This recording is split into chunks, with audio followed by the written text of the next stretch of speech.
What's going on, everyone? Jeremy here from the Quartering. It's been a wild week indeed. Happy Valentine's Day to you. It looks like partly, at least, some of the Eliza Bleu scenario has now gotten into the very real world, where Tim Pool is allegedly facing potential defamation lawsuits and large financial claims from one of the individuals mentioned in Shane Cashman's Gonzo reporting.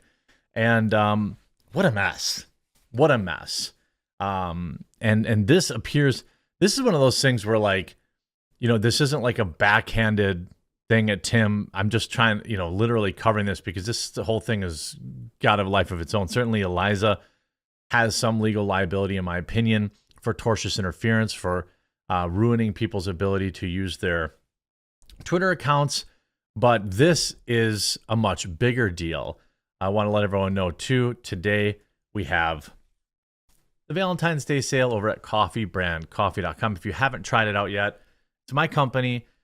We sell coffee, tea, and cocoa. The coffee's roasted on demand, so you're never going to find a fresher roast. You can get in whole bean or ground. We've got a delicious, you know, light to dark roast offering. We've got brand new flavors like hazelnut churro, popular flavors like blueberry cobbler, salted caramel French toast, all available in whole bean or ground. Our cold brew bags, double caffeinated, people love. Our Roaster's Choice program. We've got K-Cups coming back in stock any day now. We've got a dozen organic teas, real cacao cocos. Promo code SWEET. Today only. You will save big, and support the channel. So, to the lawsuit. This is an email that was posted publicly by somebody who goes by the name Defango, sent to, looks like Tim and Tim's editor-in-chief, in response to the gonzo journalism of Shane Cashman. Hello, Chris, Tim. It's been brought to my attention that you were the editor that allowed the defamation story in Shane Dawson's. Oh, you have a typo in the first sentence, dude. First of all, it's Shane Cashman. Come on, player. You got to proofread this stuff. Okay. Shane Cashman's part 3 of the Eliza Bleu story. You allowed that complete fabrication to be published without investigation, without even reaching out to me for comment. Is this how news is supposed to work? Did you know that I released the Shadowbox documents to expose that company and that those people before they could hurt somebody?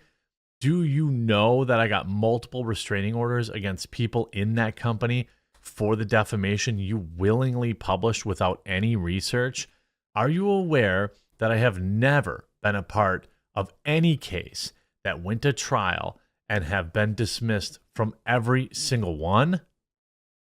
Now, this is in reference, I believe, to the wild, like, hey, this is a guy that's in charge of some shadowy organization that parked SUVs in front of people's houses. It was in part 3 where all of this stuff was alleged. And it was a wild, I didn't even understand what in the heck he was talking about. Well, it turns out in a podcast, allegedly, he basically said, yes, I'm talking about this Defango individual. I don't know him. We've exchanged some DMs. I asked him about this the other day. I'm not vouching for him or against him. I just don't know him. He also writes, we are happy that Cassandra McDonald removed the story, but this is not enough at all. That tagline is a joke, and you should be ashamed of yourself for not even reaching out to me. All I have requested from you guys is a effing apology. That's it. Quote, I'm sorry to Manuel Defango for misrepresenting the documents he released at great detriment to himself to expose a company we thought he was still part of. He has been stalked by those people when he exposed them and released it, and our reporters were not educated on to the case, and we are sorry. So clearly he's demanding an apology here for part 3 of the Shane Cashman piece, where he talks about, like, this wild shadowy organization and tries to say, like, well, they're behind the Eliza Bleu, like conspiracies or whatever the case is. This is me writing to inform you that I intend to open up legal paperwork against Chris Carr, executive editor of Timcast News, as well as the company of Timcast and its founder, Tim Pool, to the insane defamation and libel pro se in a recent article. If I don't get that public apology in the next 7 days, this will happen. I have already lost $200,000 in contracts due to your reporting, so please realize there are damages. So he claims that this article, written by Shane Cashman and published by Timcast News and approved by Tim Pool's editors, have cost him $200,000 in contracts. I have no idea how that would happen, but it's not for me to decide, is it?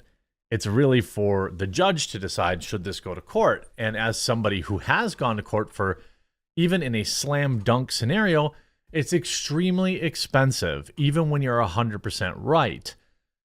In this particular case, he's obviously claiming that people figured out that you were talking about me, Manuel DeFango, and have now canceled. I think he told me he's in IT or something like that. So people canceled contracts with him because either this article was sent to them or because of all the hullabaloo around him online. Obviously, I can't speak to whether or not that's true. He's going to have to prove that in court.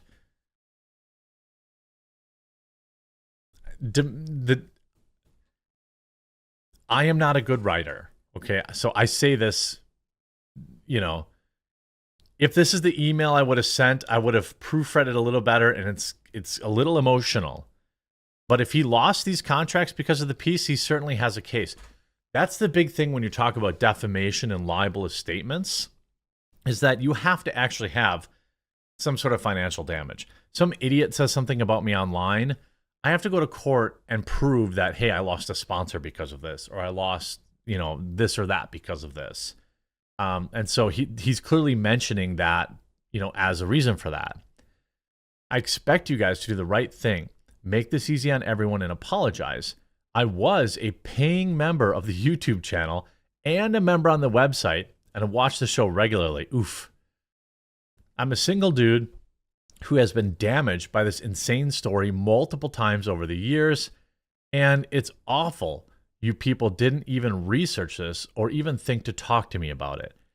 I would have given you everything you asked for, including access, again, spelt wrong, to my effing computer. Again, you gotta, okay, whatever, it doesn't matter. Again, I can't write or read either, so, take my criticism with a grain of salt. To prove you wrong, if you simply asked. I haven't been sleeping since Tim said a reputation management company was after Eliza and him because I knew he was talking about me. Oh, so that's what this is about. Okay. By the way, you may notice the counter on the bottom. You guys absolutely crushed the new member goal yesterday. So I released a members only video. Today, I'll do the same thing. We're at 26 out of 100. If we hit the goal today, I will release another members only video, which I think I'll do a deep dive into my setup maybe for that. I respond to what you ask for in the comments of the members only video. So let me know what you want me to do for the next one. But anyway, join. I'll never make chat members only, but I'm adding additional videos to help with the goal of running fewer ads and doing fewer ad reads. So he continues. There's a link in the description to join or pin comment. So now I have proof as well as all the other elements necessary to take this one to trial from your Timcast IRL show, comments, and Shane Cashman's podcast interview a day before the article release that he clearly names me. Okay, so that's not good, right? I'm not asking to be on your show. I'm not asking for a handout. I'm simply asking you do the right thing by me, your subscribers, and yourself. Best, Manuel Chavez III. I assume that's DeFango's real name. Yikes. This article says Shane Dawson, 100 typos. You write like a high schooler at Lamau. Also 200K in contracts. There's no way that could be true. You've gained money, not lost money. Okay, so I said a screenshot of the email before I proofread it. I have lost money and only gotten Tim Pool PR bots on my case. Thanks for helping me prove my very strong point. I don't know one way or another. I know that the internet works in weird ways where people, I've had people email stuff to sponsors. I've had people called my parents and said that I was like a super crypto evil person. So I don't put anything above what internet people may have done. And you see here, Adrian Kearney writes, your employer Timcast was so ashamed of your work that Cassandra Fairbanks, or whatever her name is now, I think Fairbanks, pulled it from the website for fear of being sued, who was defamed in it. Yet you are proud of your work. Now you're basically calling out your boss publicly. There are many people who think Shane Cashman is about to be fired. I don't know behind the scenes. I don't have any inside information. I don't know Shane Cashman. This is a weird piece. If I were Tim, I don't think I'd want to be associated with it.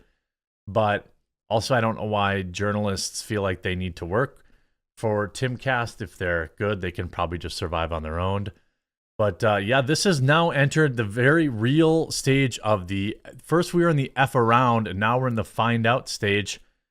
I can't speak to the merits of this lawsuit, but what I can say is he seems to have all three parts necessary. If he can prove that, it's going to be very expensive to litigate in court. I assume Tim will just issue an apology or correction, whether he wants to or not. That's the right thing to do if he did, in fact, defame him.